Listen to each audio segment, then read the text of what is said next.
Now, the Yetzer Hara is very, very smart, very clever. It makes people think that eating non-kosher cow is better than eating pig. No. This is not allowed, that's not allowed. Now, sports, where does the word sports come from? Sparta. Sparta was a place where you have people where all they cared about is their body, their physique, the materialism, and the anti-Torah. What does it mean to be anti-Torah? Anti-Torah means they cannot live in peace so long as the Torah exists. So these people, these Reshaim, did everything they possibly could to destroy the Jews by enticing them to join sports, to live life, to be careful about their physique, do all types of exercises. They made the Colosseums where they still have these Colosseums in the old ones in Rome and other places around the world in Greece. But then you have giant ones all over the United States. You just call them sports stadiums. These are Colosseums, where you have 22 giant overgrown males trying to kill each other over some pigskin, or a bunch of guys trying to fight over a little ball. Whatever it is, all of these people, this is all Sparta. This is continuation of Sparta.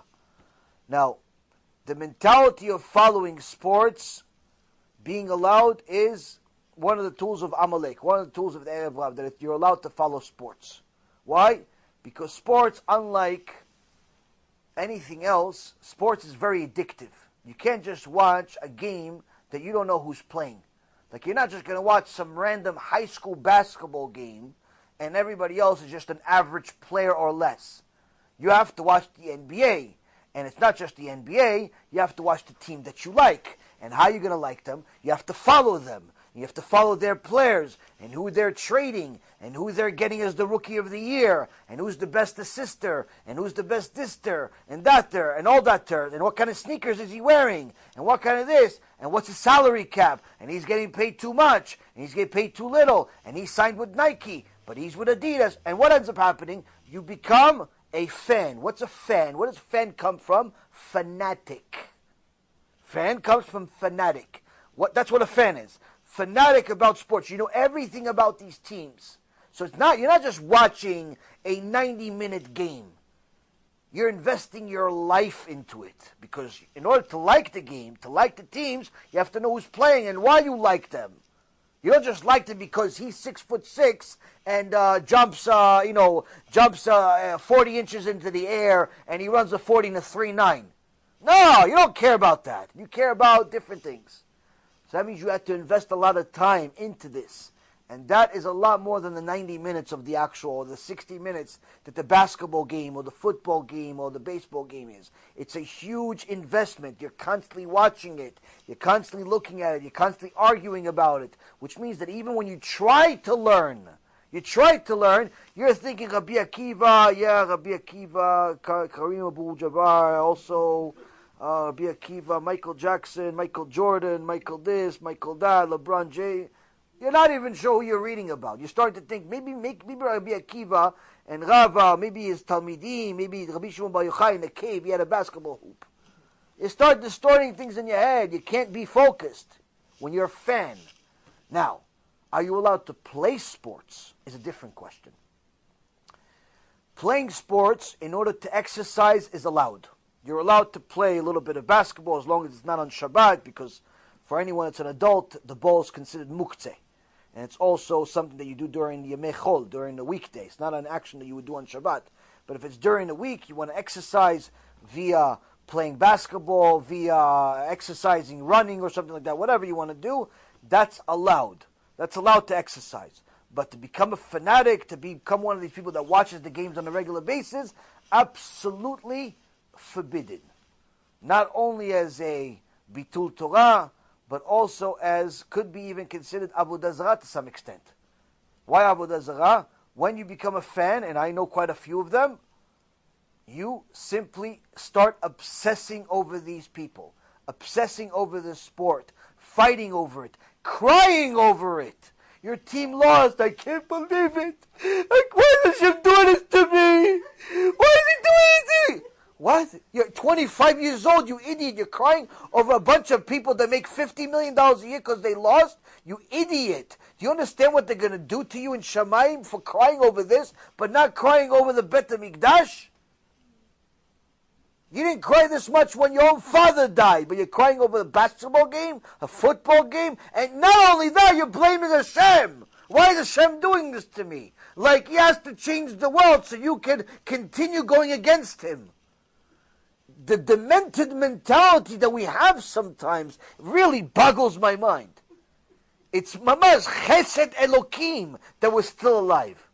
You see grown men crying over their football team, their basketball team, or God forbid if they're from Europe, or they're not area of the world, soccer, Hashem Yishmor V'Yatzil. There's been murders over that game. Literally. They kill people.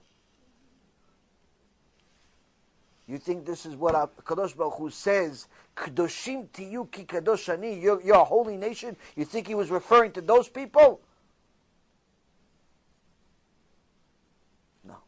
He was talking to us that are learning Torah, that are fanatic about Torah. You want to use exercise, use it for exercise, no problem. But to spend any time watching these sports, absolutely forbidden. In fact, the Stipler Gaon, Rav Kanievsky's father, Stipler Gaon says, television, you watch television, news, games, all that stuff. In his days, it was much better TV than today. Even in his day, he says watching regular news networks, regular TV, avodah zara mamash. He called watching television. You're watching shows, you watch Netflix, you watch movies, regular basis, this is your life, you watch sports, avodah zara mamash. Idol worshiper. Yeah, but he goes to shul, Rabbi. Okay, so there's a lot of people that idol worshiper go to shul. So, a person needs to understand, in order to become the Jew that he's supposed to become, in order for her to become the Jew that they're supposed to become, the most important thing is to not allow the tum'ah to enter your mind. Because if you allow the tum'ah to enter your mind and enter your heart, it doesn't matter how many tzvot you do, there's always going to be filth on them. You can get the best piece of meat in the world, but if there's filth on it, no one's going to eat it. Doesn't matter what the cow was. It could be a red cow from the Bet HaMikdash. There's filth on it, no one's going to eat it. Your neshama cannot get to its full potential if it has filth on it. And if you allow this filth to constantly hit your system every day for an hour, 2 hours, 3 hours every day, how are you expecting to arrive to Olam Haba? How exactly do you expect to learn Torah and understand anything? When you go up to Shamayim, what are you going to tell Hashem? The annual salary cap of the Knicks for the last 20 years in a row because you remember it by heart? Or who was the best trade over the last 20 years in baseball? What are you going to tell them in Shamayim? In Shamayim, you go up there, you have to say 40 days and 40 nights of Shiur Torah. And some Chachamim say it's not 40 days. Wrong. It's 180 days. 180 days of Torah, no jokes. No jokes, no breaks, no bathroom, no food. 180 days straight of Torah. How are you going to have time to learn that much, to say that much, if you're spending your time watching sports? How? Never. Never going to be. And you'll also notice that most successful people in the world do not waste their time on this stuff. There are a few exceptions here and there, but generally speaking, that's only after they became really, really successful and they have nothing to do with their life, like this Mark Cuban that decided that he likes basketball and he bought a basketball team, so he goes to every game because he has nothing else to do with his life. But generally speaking, it's very rare. Successful people in life do not become fans of sports. They'll watch it randomly. They'll go once a year to some Super Bowl game or whatever it is, just for the show and to have something to do. But everyday fan, no chance in the world. Why? They're too busy being successful. If the people that are successful know that you cannot waste your life watching sports and watching TV, and they just want to be successful in this world, It's even more so if you want to be successful in the next world as a Jew. How much your responsibility is to refrain from watching all of this nonsense and wasting your life. Next question.